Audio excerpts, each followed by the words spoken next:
Welcome to the Midwest. My name is Jesse. Welcome to the Midwestern Method Podcast. Today this is an interesting thing we're doing today. Errol Doebler is my guest today. And normally I have met or have some kind of familiarity with my guests before they come on. But this is an especially special episode because, because Errol is a guy that we are going to literally meet as this podcast goes on. But we do have something in common, and that is we are both Wim Hof Method instructors. But my guest is a former Navy SEAL, FBI agent, and the founder of a leadership consulting company called Leader 193.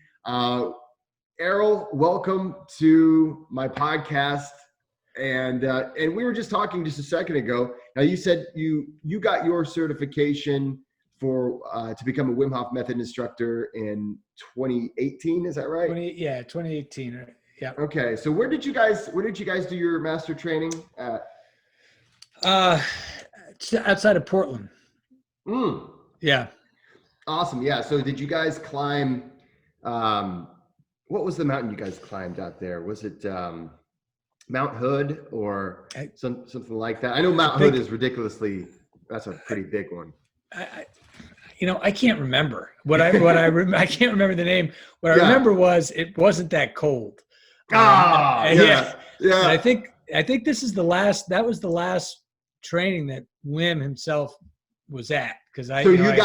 You got the Wim treatment. Awesome. Yeah, awesome. We got the Wim. I think we were the last class who got the full Wim treatment. He was at the 2-day in LA, Mm-hmm. and he was there for 4 of the 5 days in Oregon. Yeah. Okay. And it just, at the top of the mountain, it was a little colder, but whatever, man. That wasn't really the point. Everybody was pretty good at walking around in the cold at that point. It was just the experience of being with everybody and, that whole thing. But I can't remember the name of it. Hood sounds right. Yeah, I know that's the big mountain out there. I don't know if that's the one you climbed or not. I mean, the mountain we climbed in 2016 was, I think, we were all trying to find out what mountain it was because we were in the Rocky Mountains for this one. So everything's a mountain, right? So there was nowhere you could look where it's not, okay, what mountain are you on? We're on a mountain at all times. Right. And so whenever we went to the place, we're like, okay, this is going to be our thing. I think it was Mount Arapahoe, I think. And that's what I tell people when they ask me, but it was and I'm going to go with Hood. I'm going to go with Hood. That's a big one. I'll go with that. So it was either Hood or Everest. I'm not sure which one. It's one of those two. One of those two. Which one's in Portland? I forgot. Okay.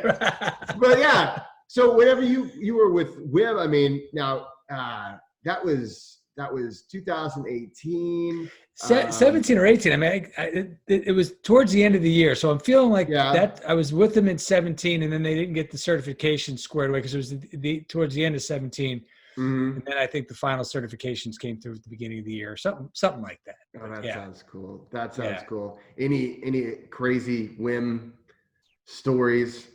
No, man. He was just, he just, the deal. He he was just doing his thing. And I was impressed.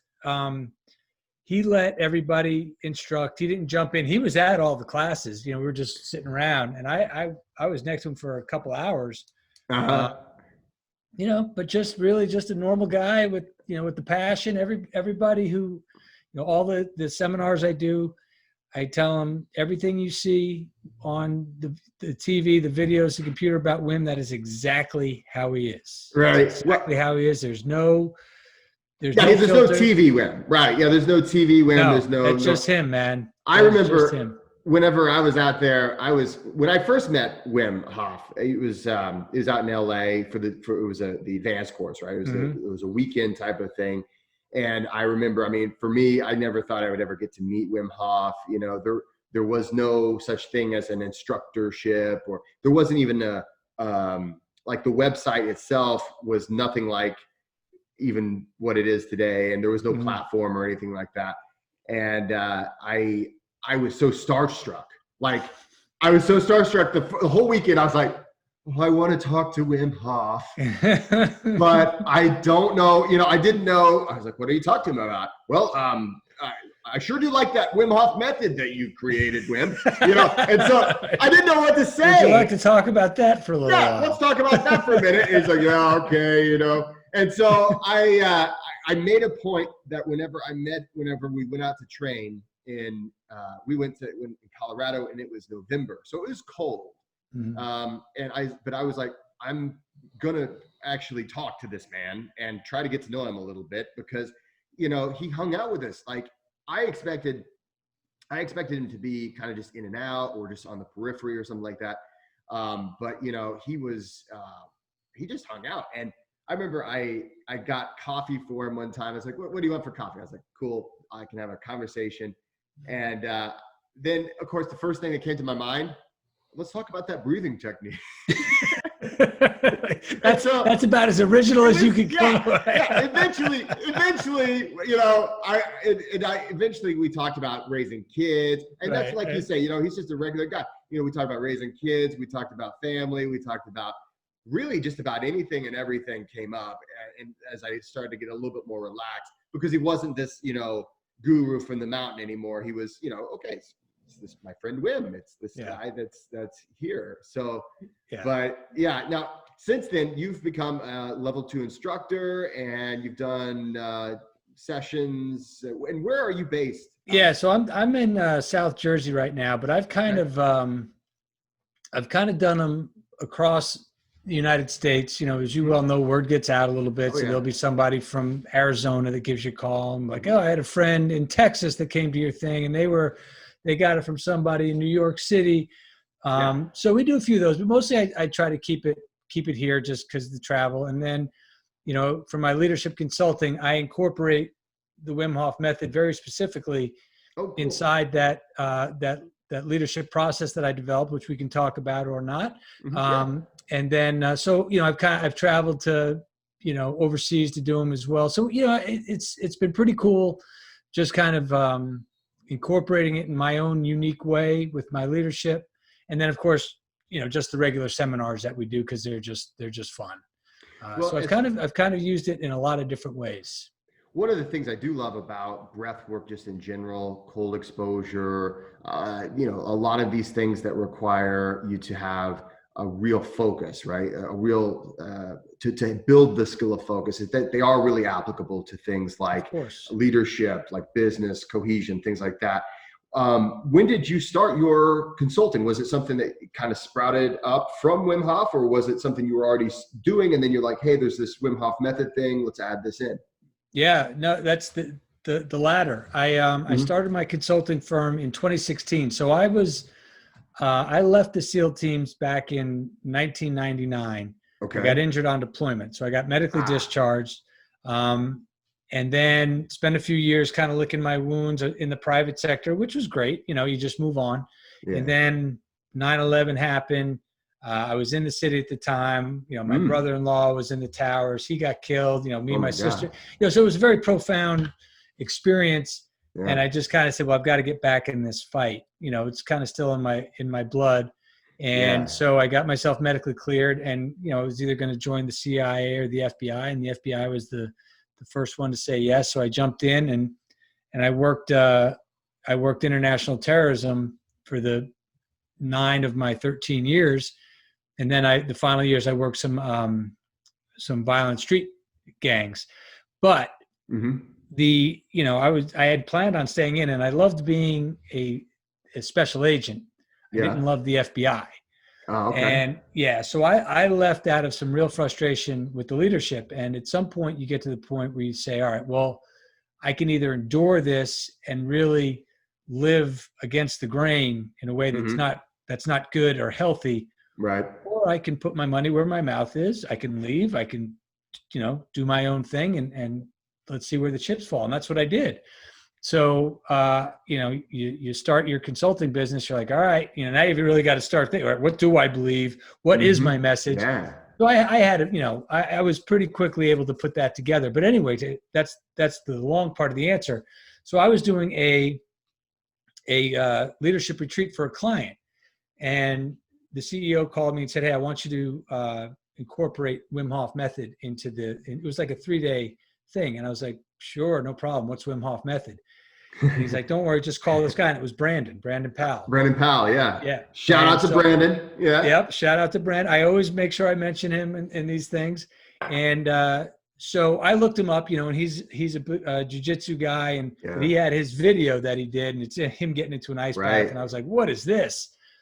So after we did the logistics, I asked him about it. He was super gracious. We spent a couple hours on the phone.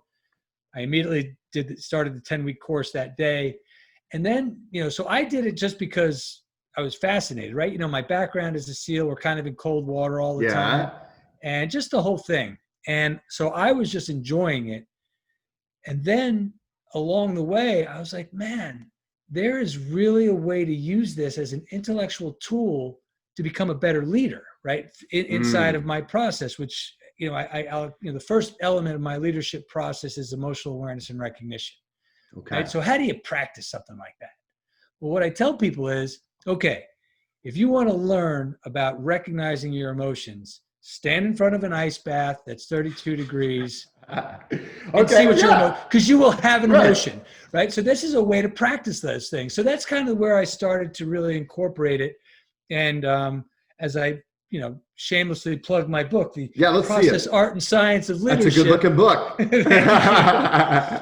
But inside of it, I explain how we use cold exposure in every element of the leadership process. So again, the short answer is leadership process first, Wim Hof second, and then, whoa, wait a second. This is really a great way as an intellectual tool to bring these principles home.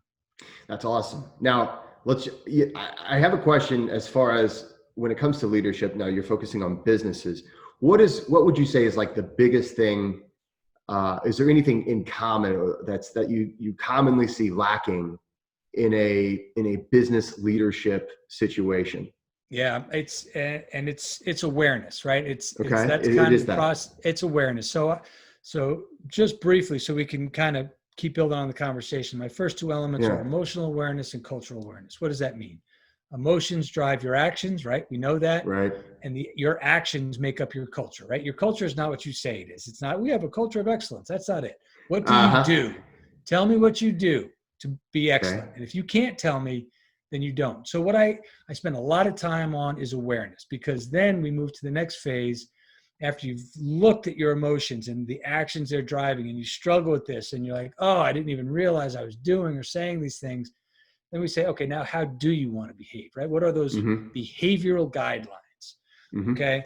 And then we talk about, these are the foundations as an individual and as a team, behaviors and awareness. And then we talk about a planning process, because I brought that over from the SEAL teams, modified it, made it real simple. But if you use these elements to achieve something, you're going to achieve it, right? So to answer your question, what's missing? The biggest things that are missing are awareness, and then people making a plan. And then, again, the whole process, I feel like, what do you hold people accountable to? So leaders get all bent out of shape when somebody does something, behaves a certain way. And I said, well, did you make it clear that behavior wasn't acceptable, or this was the behavior you expected? And they'll say, well, no, they should know that. And I said, well, no, they shouldn't. How should they know that? Yeah. Right? So I think the biggest thing is just a general awareness of what's around them, how they're feeling, how they're acting on how they're feeling, and then really making it clear what they want people to do specifically, how they want them to behave, and that's what we'll hold you accountable to. So it is I feel like a whole process that's missing in a lot of places. Okay. Now, I know that a lot of changes have had to have occurred because of COVID. A lot of businesses they're having to change because they just have to. Yeah. And some of these ships, it takes a while to turn them. And what are some things that you're seeing as far as, I know right now, of course, we have a generational shift. We've got a lot of the baby boomers, and there's a lot of them who are retiring, or a lot of them who are just hanging on, and not retiring, much to the chagrin of the Gen Xers or the millennials. Are these some issues that you're seeing showing up whenever you do these consultants, when you consult these businesses? And how do you deal with these different generations as they're dealing with a world that seems to be in chaos? Yeah, it's a really good question. And what I'm seeing is that we're giving millennials, I think, a little bit too hard of a time.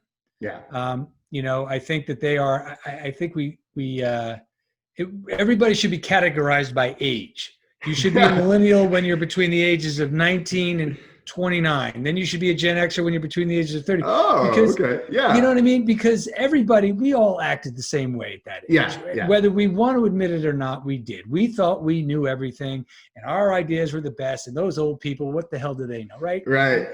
If you didn't do that, you're lying or you weren't living. Well, and the nice thing is you and I, we didn't have Twitter and Facebook and all these other things when we were kids. So there's no evidence, right? So you can't go back. That's right. And like I had a MySpace in my like early-ish mid 20s. And fortunately, they deleted all that stuff, right? So nothing. You think they did? I know. It's in a vault somewhere, probably. You know more than I do about it, Mr. FBI agent. But, it is one of those things where nowadays, in the culture of social media, we do get to see visual evidence of immaturity, and we're like, can't believe that. And I always come back to an old saying that I love is there's something about him that I don't like about me. And I think so often we judge the next generation because we were the same way and we had to work our way through that. And we're like, man, I'm never going to be that way again. And then like, look at these kids.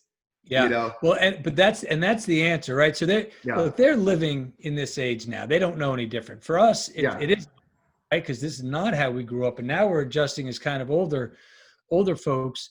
So from that standpoint, I don't find a lot of problems when I work, because I work with a lot of millennials. So when I work with a company, a lot of the good forward-thinking companies will say, well, can your process work with our really young people, who we want to get exposed to some leadership? And my answer is absolutely 100%. And it does. Yeah. So I go through the same process.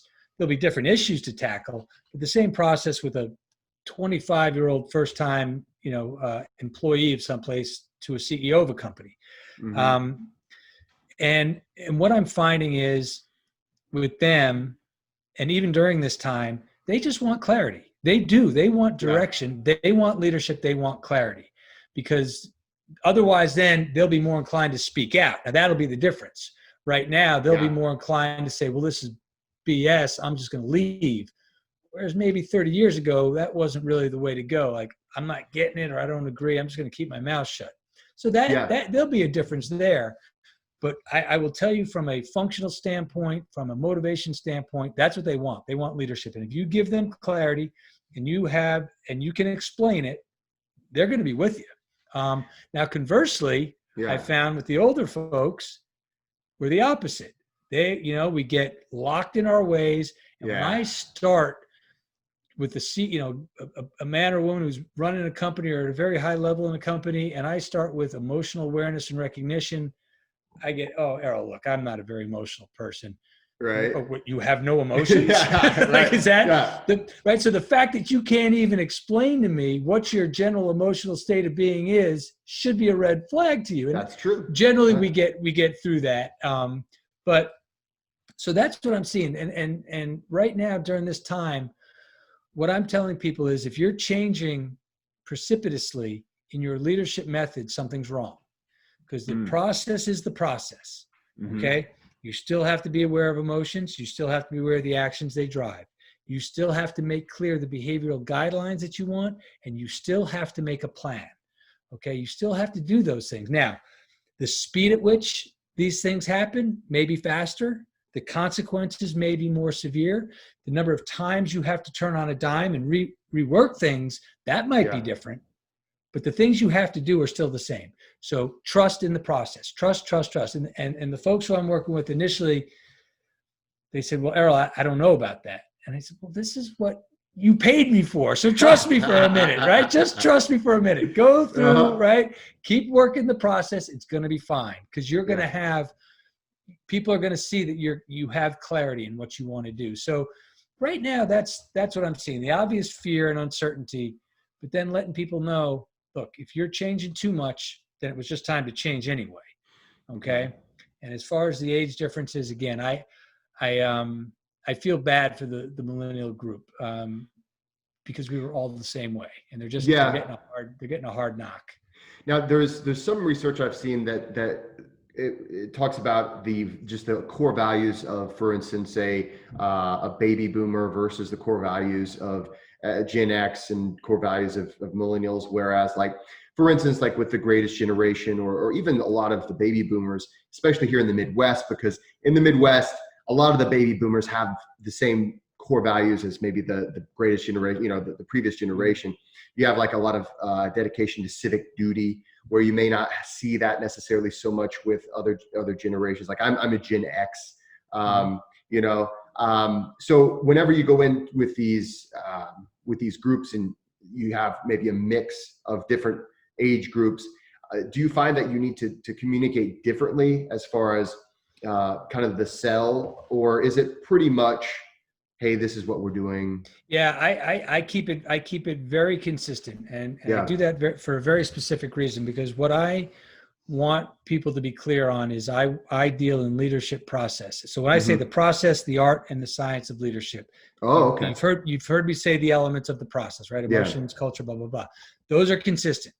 Okay, so let's agree that those are the elements we always need to focus, because it was my experience when I put this together that those were the things that if I had just been aware of as a young man and making all the mistakes that I made growing up, I would have saved myself and those around me a lot of challenges. Now, the art is going to be unique to each person. So the behavioral guidelines, for example.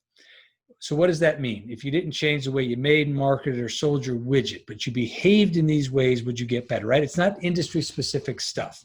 So I might say to you, Jesse, for a leader, you need to show moral courage. Okay, so that's what you need to do. Now, we can all agree that's important.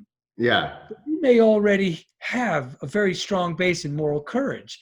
And you're like, well, that doesn't help me because I already have that. So the art behind that guideline comes from the awareness we did early on, right? Emotions, culture, what am I doing based on how I feel? What do I want to do? Okay, now how do I want to behave? Now it's in context, right? So you may find that you procrastinate, right? Now we've looked at this and you've missed opportunities in your life or whatever it is. You're just not where you want to be, okay? Now we look, because you're gonna tell me this. I'm just gonna guide you there. Yeah. So we say, all right, look, what's a term, what's a behavior that's going to resonate with you that you can remind yourself at the end of every day and ask, did I do this thing? Did I act first? Right? Did I, whatever it is. Yeah. So that's why, so to your question, for me, it's the same. So the art is going to determine though, what that Gen Xer has to focus on, right? What that baby boomer has to focus on. Maybe the baby boomer's got to go a little bit to humility because they've been around a long time. Right. And now all of a sudden we're doing all this awareness, we're unpacking, and they're like, wow, I have become an arrogant asshole and I can't. Right. Hey man, there it is. There's your one behavior. Let's focus on that. And we get that right. A lot of good things will happen. So for me, I focus on leadership process, decision-making process, and I never comment, look, outside of ethics and things like that. Sure. Out of which direction you go, what decision you ultimately make, what you want to do. Okay. Because they have to be certain that I'm neutral in that decision. So when I challenge them, they're not thinking, well, he just doesn't like that thing we're going to do. No, they have to be certain he's challenging my process because it's not making sense why I'm doing it. I can't explain why I'm doing that thing.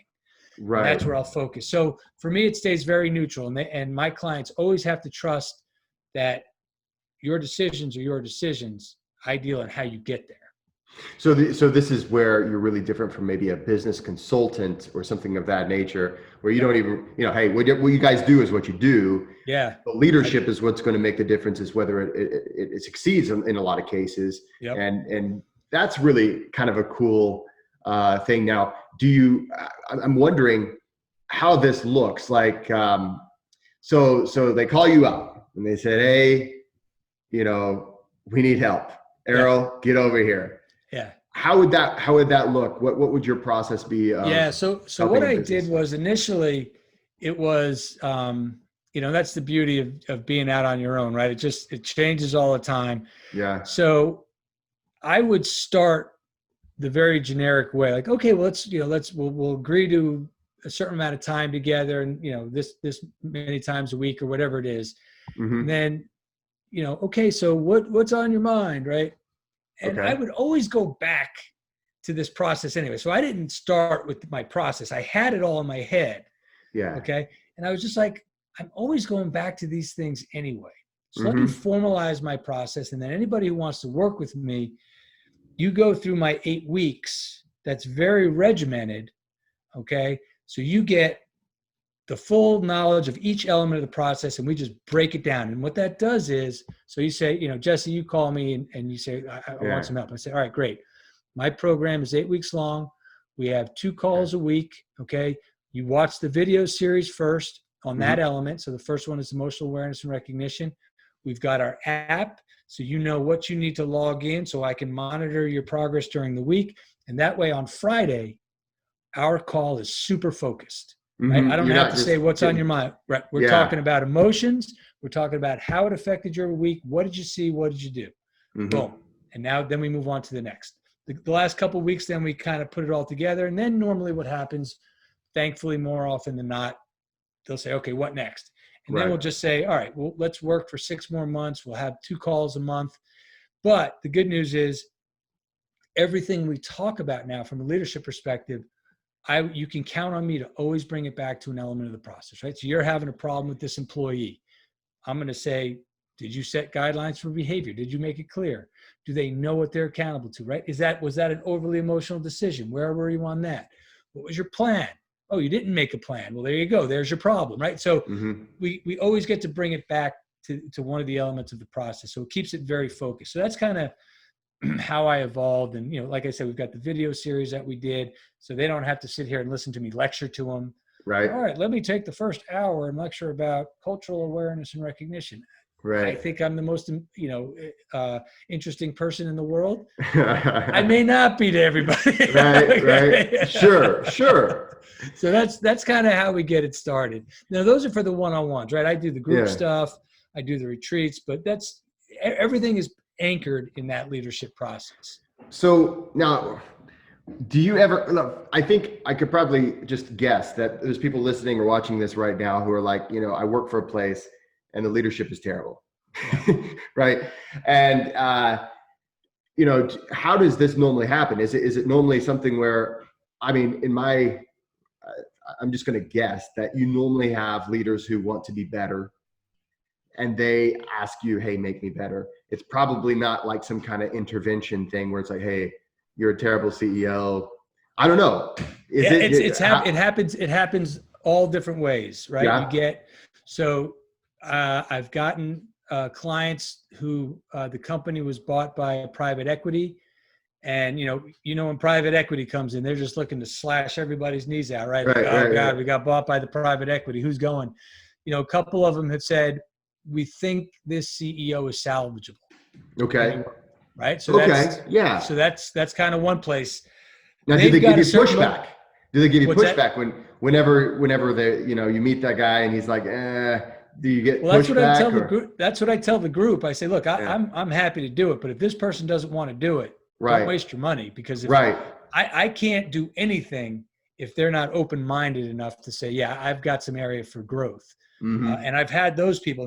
Now that comes the second group, right? So I might work with a real big company and they say, okay, we're going to give you these people. Yeah. Well, who are those people? Like, don't worry, those are just people we think need it. I'm like, okay. And, I'll get on and they'll be like this. Yeah. Because I worry about that for you. Yeah. I would worry about that.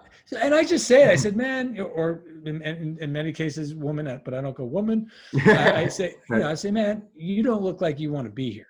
Right. Well, I don't. Yeah. Well, why not? Right. Now we can get started. Just okay. Let's have an honest conversation. And then, I let them know, look, I'm not here to fix you. I have this process. Just give it a test drive. You don't have to. I'm not here to tell you I'm right or you're wrong. Here's what I believe is important.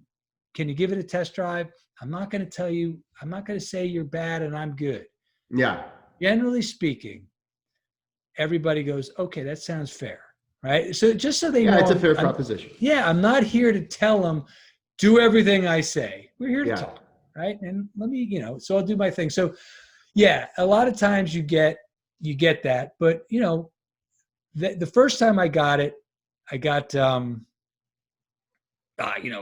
forget this person. What do they know? I'm not going to waste my time with them. My wife was like, all right, why don't you take your own advice, Mr. Emotional Awareness and Recognition? Yeah, we need it too, right? Yeah. Right? Like, what are you talking about? That's the person who needs your help. And I'm like, yeah, you're right. So then we talk about that approach. So I'm typically ready for about anything. And then, sometimes you get a couple, sometimes you get that person who just calls, right? Mm-hmm. And say, hey, look, I found you. I think maybe you can help me. And then a lot of times it's a company who's looking to check a box and say, can we bring you in for a day? We need some leadership stuff. They barely even know what I do.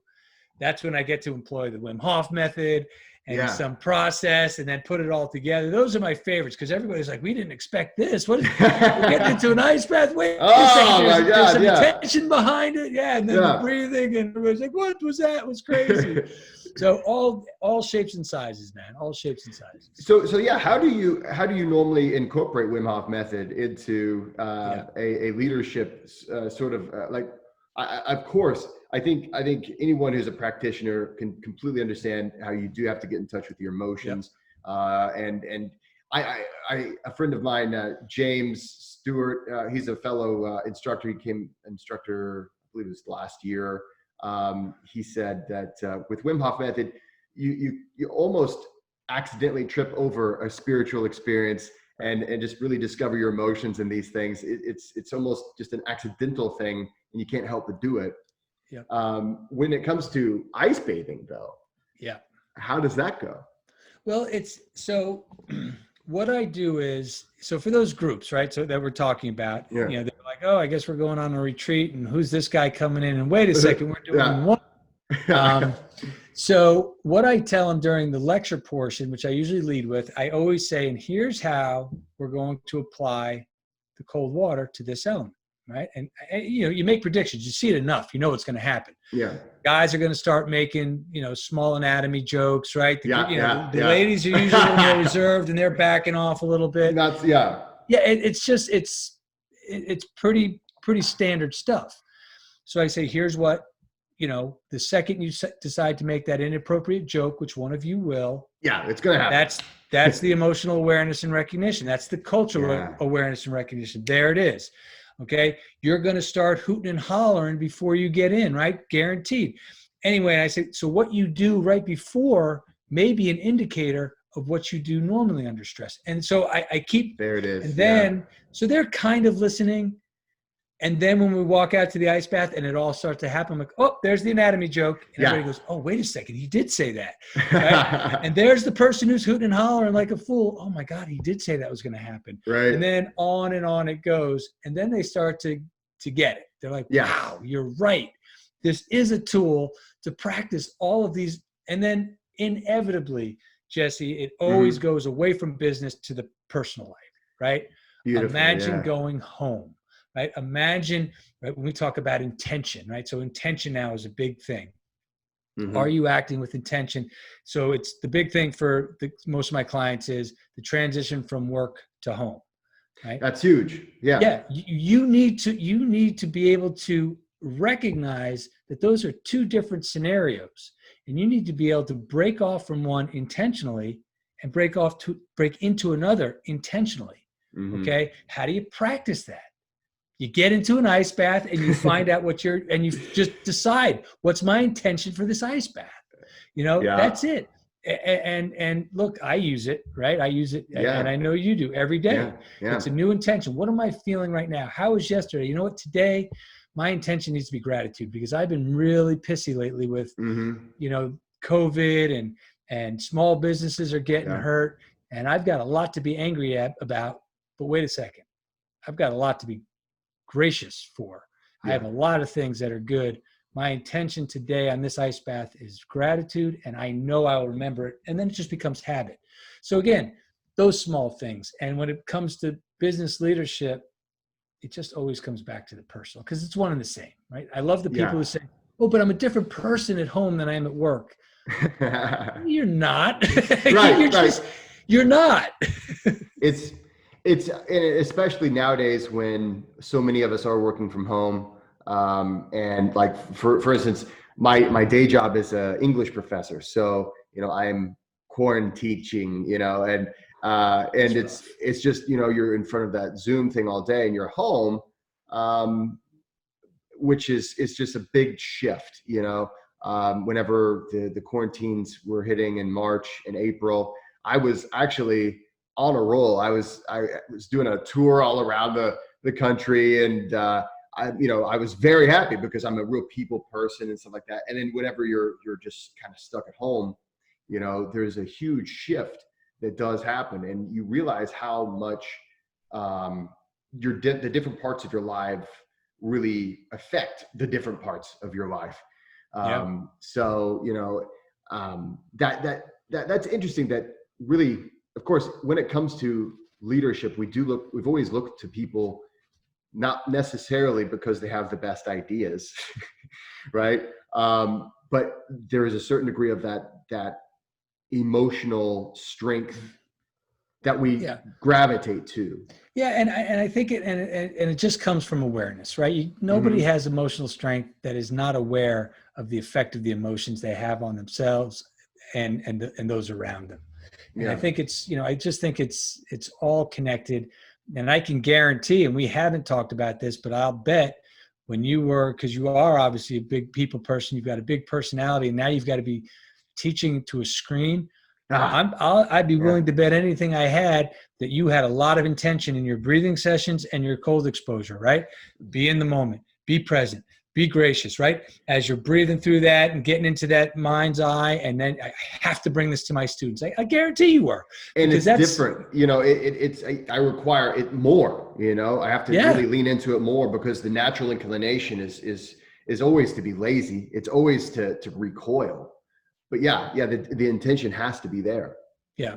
But people don't know intention, a lot of times. And it's become, like most things, kind of an overused term, but it's still the right term.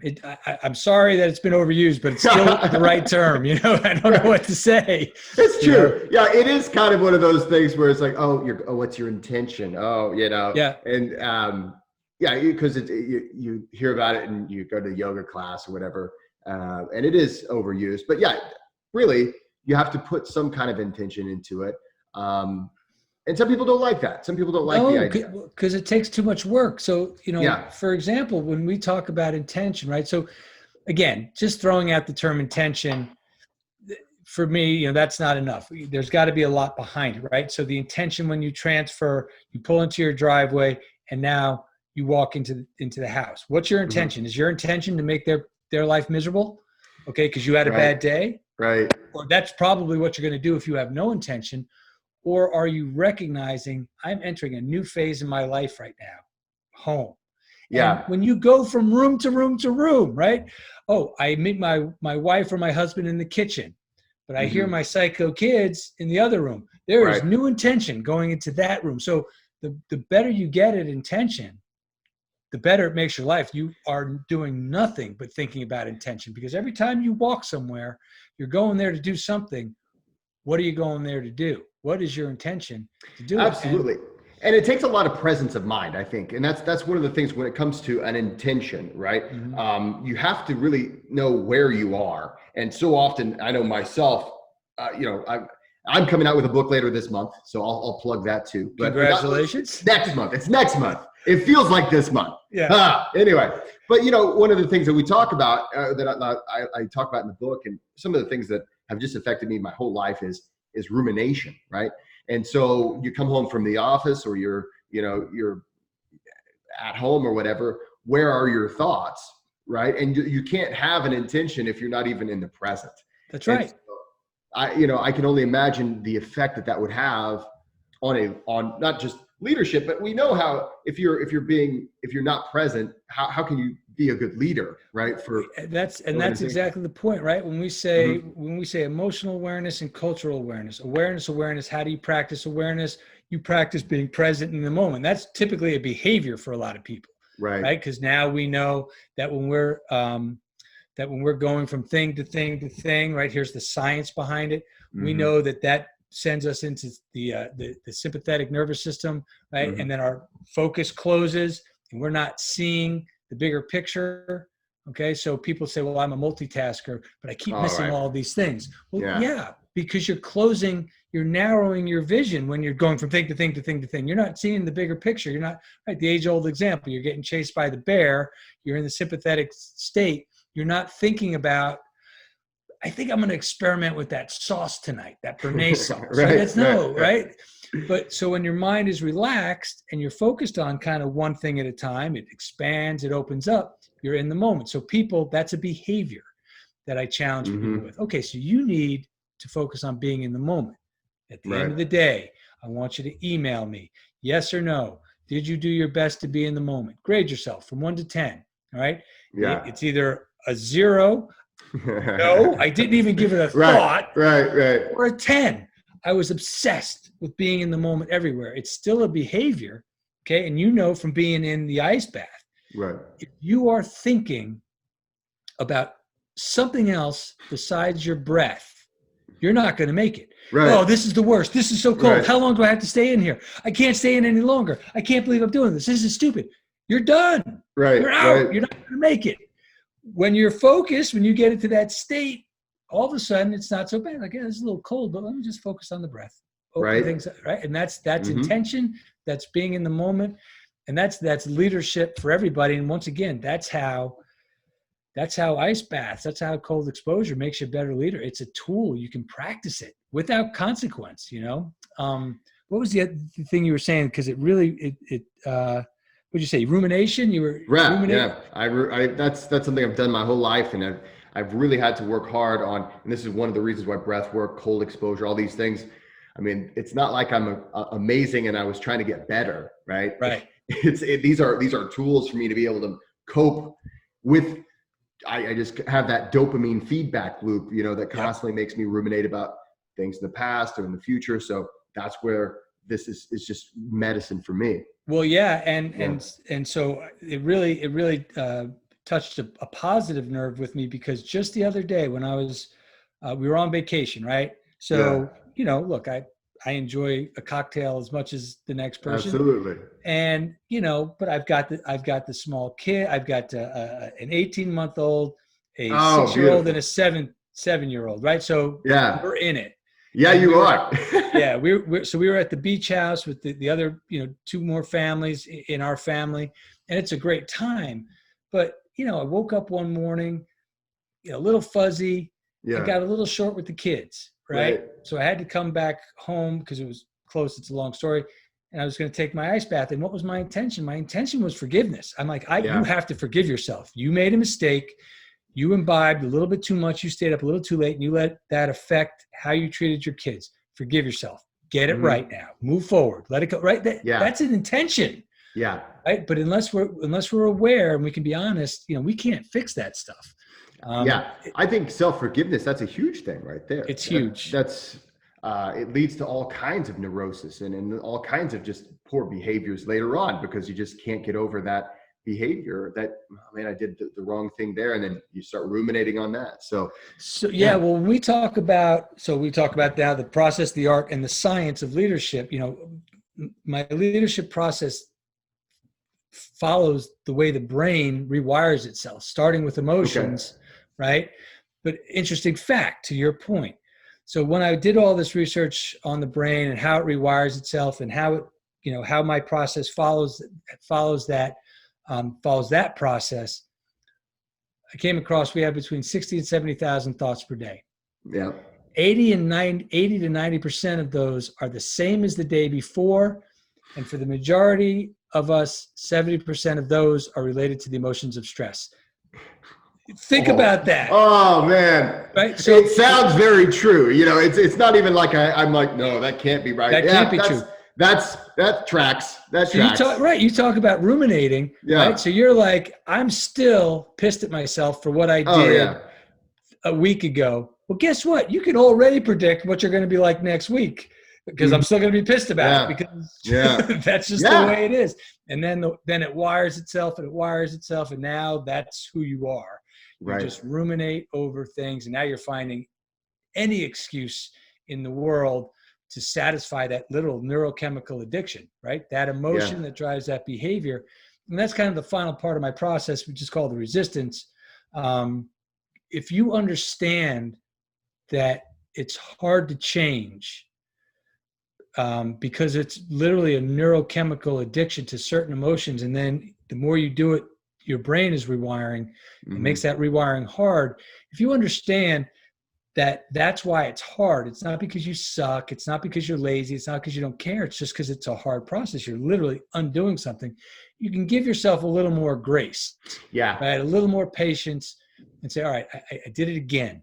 It's okay. I know why. I'm trying. I'm doing it right. And I will forget that. And I will forgive myself. That will be my intention today. So, you know what I mean? No, it's one of those things. It's difficult to reprogram yourself. You're talking about the neuroplasticity, right? And so exactly. And building those, and you have these highways in our brain that neural pathways. We just build over time, and we get really good at thinking those thoughts and worrying about those things. So I always say that a person should have just a really good sense of humor about it, and just kind of try as hard as it is, try to laugh it off, because it is, just like you say, what you're trying to do is a very difficult thing. It can be done, and people do it all the time, but it's frustrating. It's a frustrating thing. It is, and you know what? Sense of humor is an intention. Again, so people, you've got the big following, right? Who knows you're the Midwestern Jesse, right out there in the snow all the time. But hopefully they're going to come away and be like, okay, wait, intention behind cold exposure. I got it. That's something else I can use, And you just being able to say very candidly, I ruminate. I beat myself up. I've got to have the intention of a sense of humor and forgiveness, and there's no better way to do that. You just can't hide from the cold, right? Breathwork is a whole different animal, right? Yeah. But you're talking to somebody. So tell me about the breathwork. They could have read a book. And might be able to regurgitate what they're supposed to be feeling. Okay? Right. Yeah. You can't know for sure. When somebody's trying to BS you about the cold, because you can't hide from that at all. Right? Yeah. So I didn't even feel it. Yeah. Okay. Okay. So you didn't do it. Exactly. It's like you just did that in your imagination, I guess. Right. Yeah. So recently, I was on somebody's website. They put my picture instead of Wim Hof, and it was about Wim Hof. But it was such a stupid article. It's claimed that Wim Hof could not feel cold at all. And I know that's not true, Right. And, I'll never forget a time whenever I was first training with him. And it was the first time I was really training hard in the ice. And he's standing there, Wim Hof looking over your shoulder. You wanted him kind of, you're like, I don't want to embarrass myself in front of the ice man. And he could tell, and because you can't bullshit it, right? You can't hide. The person he saw us, and we were kind of stuck. And so he put his hand in the little kiddie pool. And he's like, "Oh, that's cold." I was like, "It is cold, Wim. Shut up. It's cold. It's colder than anything you've been in." Right. What would you know about cold, Wim? But it's those things that you can't fake it. Because it's so real, it's so in your face, it's such a powerful force, and it also is another way that you build those neural pathways. Of course, one of the things that I always talk about is you get to start to see yourself as a person who can make difficult decisions. That's right. And you have to see yourself doing that over and over and over again, and you start building those neural pathways, because if you don't, you're just not doing it, right? You're not doing it, and you're exactly right. Again, another point when we talk about behavioral guidelines, right? Some people need to learn to act with courage. They're afraid to make decisions. Okay. Well, guess what? how do you act with courage without consequence? How do you practice that? You get into the ice bath every morning, man. I don't know how many I've done for how many years straight. It still every time takes a little bit of, okay. It does. And I go, there's some days are easier than others, but there's always a little bit of, all right, it's going to happen now. Yeah, here we go. This is, I guess I'm going to do this again. All right. So, but the other thing is if it's okay to transitions a little bit to the breath. Yeah. Speaking of Wim, you can't hide from the cold. What I enjoy, and I'm sure you've seen it too, people come to the seminars who have, said, oh, I've been online, I got the app and all that stuff. Right. Hey, it's cool. And then they're in a live thing, somebody really bringing them through it. And they're like, whoa, that was completely different. And that was my experience. Well, actually with Brandon, when we did the leadership retreat, obviously I was there. So that was the first live one I had. Okay. And I did the whole, so I was like, wait a minute now, was Brandon, did he lead the retreat or? No, he was just a part of what we were doing. So you worked with the guy it was my retreat. Mm-hmm. And then, oh, cool. Yeah. So it was my retreat for my client and the CEO just heard about Wim Hof. And then he somehow connected with Brandon, called him and asked him some questions. Then he said, Errol, just coordinate with this guy, find some space for him for this thing. So really cool. Obviously I jumped in on it. So that was amazing. But then the most amazing was at the final of the 5-day, Wim brought us through a session. We must have been out there for 2.5 hours. Oh yeah. And I had the most spiritual, emotional. It was one of those things that people tell you about, and if you've never had it happen to you, you're like, okay, that's kind of bullshit. You're lying. I know. That doesn't happen. But it was, so you get the expert, you get the master bringing you through, and he's just talking the whole time. And you're like, what's he saying? And I don't even know what he's saying. And now I'm thinking about my mother when I was 3 years old. And she really made me mad. Right? Yeah. Oh, yeah. Yeah, and he'll bring you through these long sessions. And anytime a person does one of those long sessions, I'll never forget. It wasn't the first time, but Casper Vandermeulen was assisting Wim at that first ever masterclass, and we were out in the mountains, and we went through. Like you said, you don't know how long you're there. It feels like you're there hours and days, and who knows. But afterwards, you just walk outside. I walked outside, I looked at the mountains, and there was just this sense of like calm, the sense of oneness, the sense of peace.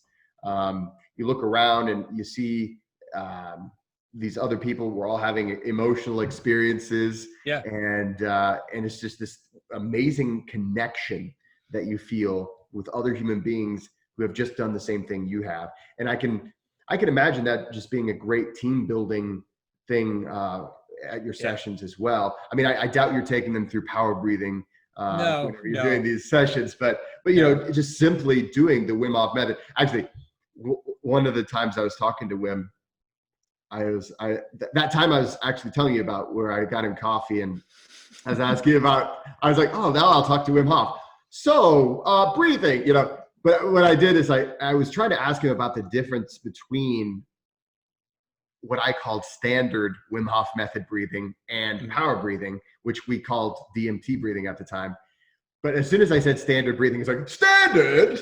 He's like, what is standard? It's not standard. And I was like, I mean, very special, it's, you're, you know what I'm talking.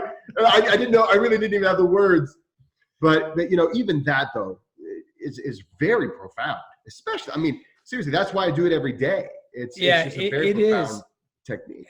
And if I could share a story with, everybody listening is like, okay, that's all cool. But there is a very specific story. So I was in, I'll very quickly tell it if that's okay. Yeah. And I was going to see a client back in 2017, whatever it was. So I guess I was an instructor at that point. And I was a little early, so I duck into a coffee shop, and I've always got a book, just because I'm always early. And I'm reading a book called Leaders Eat Last by Simon Sinek. And it opens with this story of this fighter pilot named Johnny Bravo. And he's basically chronicling his cover of a special operations unit in what was clearly Afghanistan, and the firefight that he witnessed after he came out of the clouds. And it was a beautiful story. Now, I had seen a lot of combat, weirdly, as an FBI special agent. I was attached to a Ranger regiment, and maybe that's a story for another time. But we saw a lot of combat. So I'm really enjoying the story, right? Because I'm relating. I'm like, I'm pretty sure I know where they were, because there's only a couple places you would go voluntarily that are that dangerous. And that's usually where the special operations forces went. So I'm like, I know where they are, and I recognize that. I'm enjoying it. Mm-hmm. And all of a sudden I'm looking down and I'm sweating all over the book, and my hands are shaking. Oh, wow. And I'm like, whoa, I'm having a panic attack. And then I do the double dip. I'm like, oh my God, I'm having a panic attack. Right. Yeah, exactly. That's what sets it off even more. Yeah. So, and I use this story to open my seminars. So I literally, the first thing was awareness. What's happening? Okay, this is what's happening. Cool. Now what? I literally, and I promise you this is no exaggeration, or I didn't, manufacture a solution to a problem and then put them together that when they weren't related. I was like, okay, I recognize this. This is what happens in an ice bath. It's nothing more than a panic attack. What do I do in the ice bath? Find your breath. Get your breath. Focus. I took 2. It was okay. Right? So, okay, now I'm calm. I'm a little shaken, but I'm like, all right, I'm okay. Go on to the meeting. It's cool. I come home. I tell my wife. She's like, well, do you have PTSD? Do you think you need to see somebody? And I said, maybe I do. And I have no problem going to see somebody if that's it. But if you think about it, what are they going to try to do? Yeah. They're going to try to get me to get over a panic attack. And I clearly already know how to do that. And worse, they're going to be like, and take this pill, which I'm not doing. Yeah. And she was like, she's rightfully doesn't agree with me a lot. I'm typically wrong, and she's right. But even she was like, you might be right. So we said, look, let's just keep an eye on it. But, and that was, that was years ago.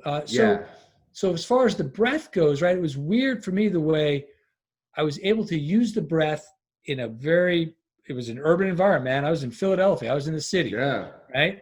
Just a couple of breaths, but from the knowledge of what happens in an ice bath. And I'm just, I want so badly to get with a group who works with veterans or any people with PTSD and be like, here it is. Yeah. Right. And you'd be surprised how hard it is to get in touch with those groups and offer your services. If anybody's out there listening, that's my story. And there's a lot of people out there who are struggling who can be helped, with this. It is amazing what the potential is for breath work. Yep. And there's a lot of science backing up, of course, the connection between our breath and our state, our autonomic state, and of course, the chemicals that are in our brains. We affect those things. There's, and it is documented, right? Yeah. And so, and not to mention there's all the things that have done specifically with Wim Hof method, but there's also, pranayama and a lot of the other kinds of breath work. And we know these things exist and they're out there. The difficult thing, of course, is that you really have to want to do it, right? Yep. And one of the difficulties oftentimes is, when a person is suffering from depression and anxiety and things like that, it is difficult.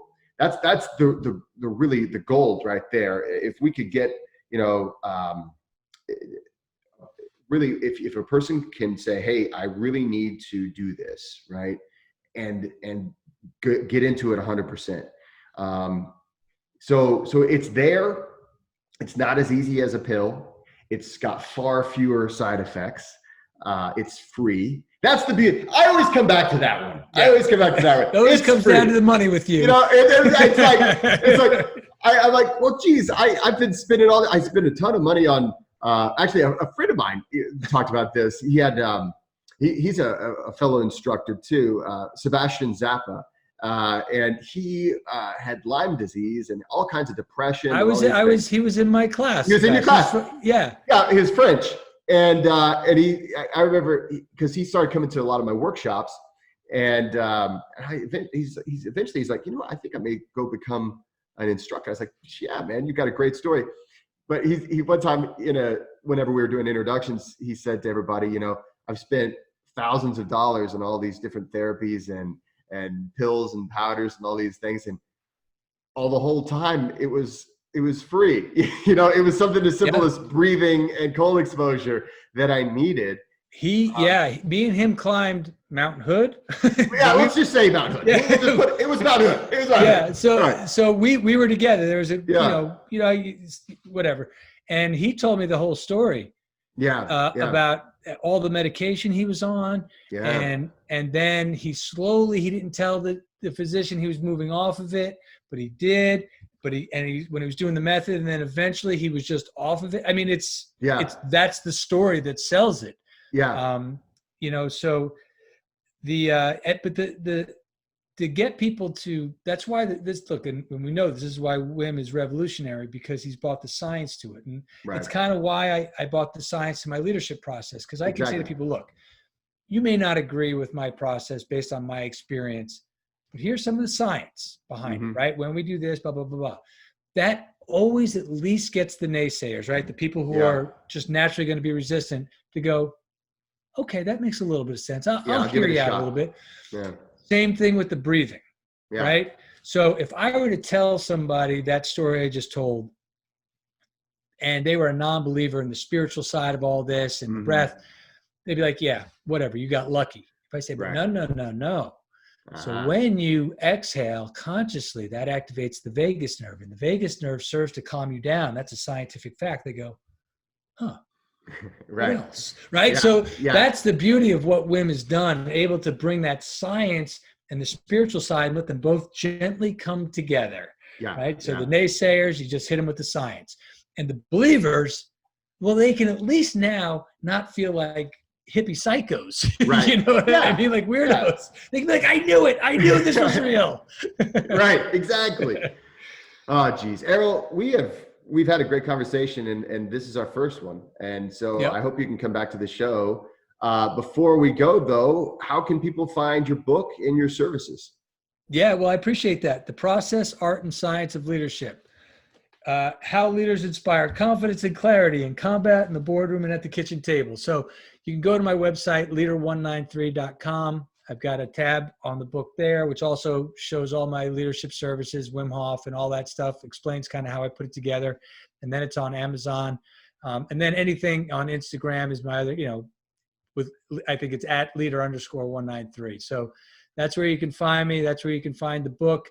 I owe you a copy of the book. Yeah, I'd love to read it. I'll tell you, you forgot to send your address though. So you gotta get the address. I did. I waited to the last minute. So yeah, I appreciate it. I'd love to get you a copy of the book. And if you like it, I'd love to, then we can even break it down even more. But man, I really appreciate you having me on. This was a lot of fun. Absolutely. Absolutely. And definitely send me all your links. We'll put those in the show notes so everybody can take a look at those. Real quick question before we close, because you were in the FBI. Is there anything that you could tell me that you'd have to kill me if you told me? Yeah, just about. Oh, nice. Awesome. Okay. I always wanted to ask an FBI agent that, so I was like, gotta ask. Just about everything. Yeah. The fact that you asked me that question, I might have to come sneak into your door. In transmission. Oh my God. Well, hey, Errol, thanks so much for such an awesome conversation, and we'll be looking forward to reading your book. Guys, make sure to take a look at those notes, the show notes, and take a look at his services. If you guys have any further questions for Errol, definitely send them to me, or actually I'll have his email address or some kind of a contact down there. Yeah, you can always contact me through the website for sure. Yeah. Beautiful. Well, hey guys, thanks so much for listening, and don't forget to go out there and be kind to one another.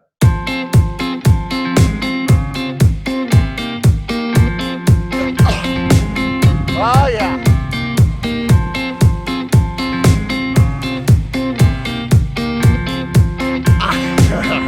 Okay.